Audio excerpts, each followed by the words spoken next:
9.6 Secants, tangents, and angle measures. A secant is a line that intersects a circle in exactly 2 points. For example, the red lines here, J and K, are secants. We have a theorem that says that if two secants or chords intersect in the interior of a circle, so inside the circle but not necessarily at the center, then the measure of an angle formed is half the sum of the measure of the arcs that are intercepted. So really what we're doing is taking the average of the two arcs that are on either side. So when they intersect, they form basically this x. And if I want to know this angle, I'm going to take the measure of AB and the measure of DC and take the average of those to get that angle. So let's use these rules down here. We want to find the measure of angle x. We see we have two secants going on here. We have this arc 130, and we have this arc 84. Since that's not at the center, V is not the center of the circle, we need to use this formula. So x is going to equal half of 84 plus 30, or 130. 84 plus 130 is going to give us 214. So we just want half of 214, and that's going to be 107. Let's take a look at the next one. Here we want to find x, so really we need this angle, this arc, but we could do a few things. We could actually find this one, let's call this y first, and then just subtract from 180, because x and y are supplementary. So here let's find y first. So y is going to equal 1/2 of 143 plus 75. 143 plus 75 gives us 218. So we're going to take half of 218, that's going to give us 109. So here we have 109 degrees. We want the supplement to that. So we're going to say that x plus 109 is equal to 180, and then we'll just subtract.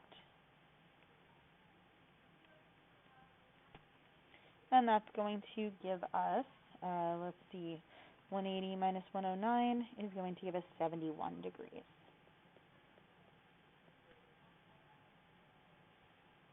Let's take a look at the next one. So again, I have my two secants here. I actually know my angle this time. My angle is 110, and that's equal to half of the sum of the arcs. So I have x and 97. All right, so I can either distribute the half, or what's going to be easier is just multiply both sides by 2 to cancel it out.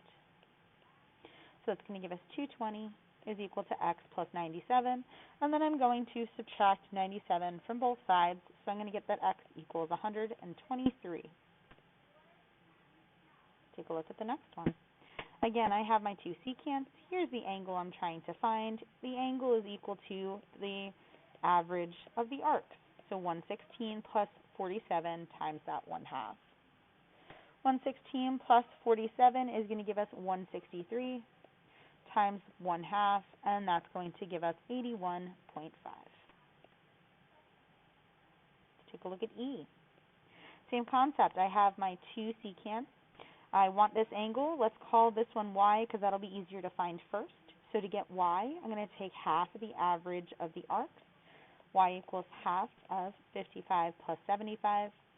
55 plus 75 is going to give us 130. So half of 130 is going to give us 65. So if this is 65, we just need the supplement to that. So x plus 65 equals 180. And then we'll subtract 180 minus 65, and we're going to get x is 115. Okay, one more. So again, I have my two secants. This time I want one of the arcs, but I do have the angle. So the angle is equal to half of the sum of the arcs, 154 plus x. Okay, so again, like before, I can multiply both sides by 2. That's probably easier to start with. So 128 times 2 is going to give us 256. And then I'm going to subtract 154 from both sides. So I'm going to get that x is 102. We have another theorem, and it says that if a secant and a tangent intersect at a point of tangency, so A is my point of tangency, then the measure of each angle formed is half of the intercepted arc. So here angle 1 is going to be half of arc AB, and angle 2 is half of the arc on the right, BCA. Right, so let's find each of these measures. We want to find the measure of angle QPR, that's this angle right here, so I just need half of this arc. So the measure of angle QPR is going to equal half of the arc, so half of 148. So that's going to give us 74 degrees. This time we want the arc, DEF. Okay, let's continue this over. It'd actually be helpful to know this angle first. So we can find this angle by saying 180 minus 64. That's going to give us, let's see, 116. And that's the angle. Remember that the angle is equal to half of the arc. So the angle is equal to half of the arc. So we're going to multiply by 2 on both sides. So that's going to give us 232 is the arc. Okay. All right. Let's take a look at the next one. So here we want the measure of arc JLK. That's this arc here. Again, I have that angle, and it's actually going to be the same thing here, right? We have the 116 is going to equal half of the arc. So that's going to give us, when we multiply by 2 on both sides, the measure of the arc, LK. The measure of the arc is equal to 232. All right.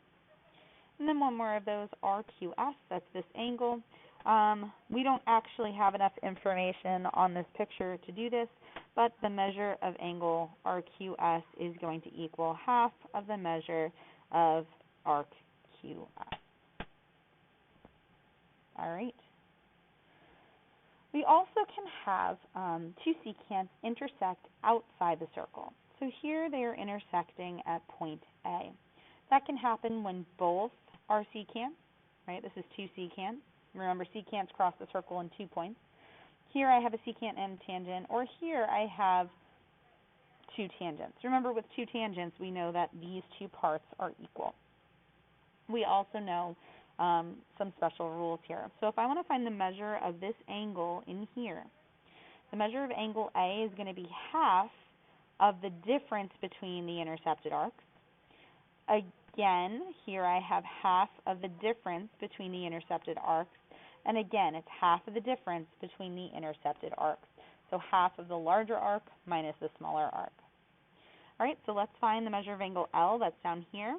We want to do the measure of angle L. The angle is equal to half the difference of the two arcs. Well, the smaller arc is 102. We need to know the larger arc. Well, 360 minus 102 should give us that larger arc. And that's going to give us 258. So this larger arc is 258.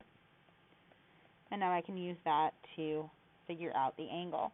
So 258 minus 102 gives us 156. So we want half of 156, and that's going to give us 78 degrees. Okay? Same concept here. So my angle, my smaller arc, and my larger arc. So my angle is equal to half of the larger arc, which I don't know, minus the smaller arc. All right, I can multiply by 2 on both sides to get rid of the half. 56 times 2 is going to give us 112. And then, whoops, sorry, it's not a segment. And then we'll add 95 to both sides. So we're going to get that. The measure of that arc is 207. Okay. Here we want angle S. So angle S is going to equal half of the larger arc minus the smaller arc. That's going to give us half of, let's see, 108. And that's going to give us 54 degrees. All right, and then here we have the measure of XZ. We're told angle Y is 68, so the angle equals half of the larger arc minus the smaller arc, which we don't know. All right, so again, let's multiply by 2 to get rid of that fraction. So 68 times 2 is going to give us 136.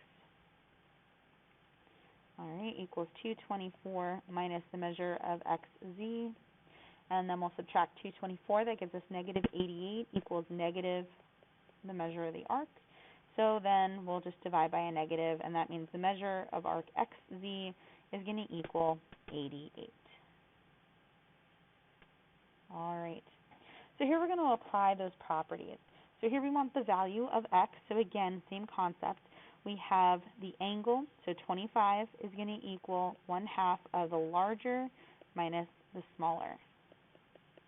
All right. So we'll multiply by 2, get rid of the fraction. 50 is equal to 110 minus x. We'll subtract 110 from both sides. We'll get negative 60 equals negative x, or x equals 60. All right. The measure of arc AC, that's right here. We know that angle S is 35.